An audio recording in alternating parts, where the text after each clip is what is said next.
On ne comprendrait pas qu'il n'y ait pas un débat au Parlement, qu'on puisse discuter de ce sujet-là de la manière dont la France peut agir sur la question des ventes d'armes, sur la question des sanctions, sur la question de la reconnaissance de l'État palestinien. S'est exclamé à notre micro ce 26 mars le sénateur Guillaume Gontard. Le président du groupe écologiste, Solidarité et Territoire, a écrit un courrier à François Bayrou pour lui demander la tenue d'une déclaration sur la situation au Proche-Orient, suivie d'un débat avec les parlementaires, sur la base de l'article 51 de la Constitution.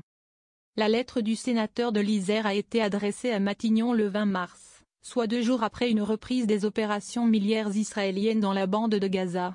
Cette pression exercée par l'armée israélienne, après une trêve en vigueur depuis 2 mois, intervient après le refus du Hamas de libérer les otages.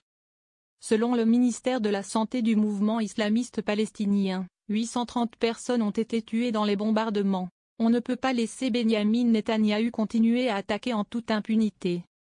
On ne peut pas laisser Benyamin Netanyahou continuer à attaquer en toute impunité, en dehors du droit international, ce n'est pas possible, a ajouté le sénateur, qui rappelle la position exprimée par Emmanuel Macron en mai 2024.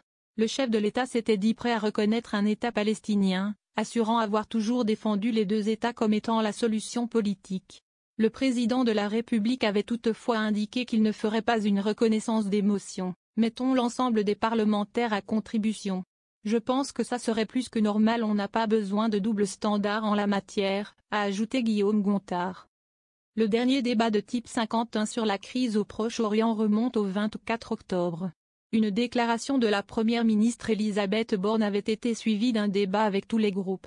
Soutien à Boualem Sansal, on ne peut pas laisser Bruno Retailleau utiliser ce sujet à ses fins personnelles. Toujours au chapitre de l'international, le sénateur a été interrogé sur l'absence de son groupe au rassemblement de soutien à l'écrivain franco-algérien Boualem Sansal, emprisonné en Algérie, qui s'est tenu ce 25 mars. On a toujours défendu à la fois la liberté, le droit, il n'y a aucun sujet sur le soutien et sur la demande de libération, a-t-il assuré.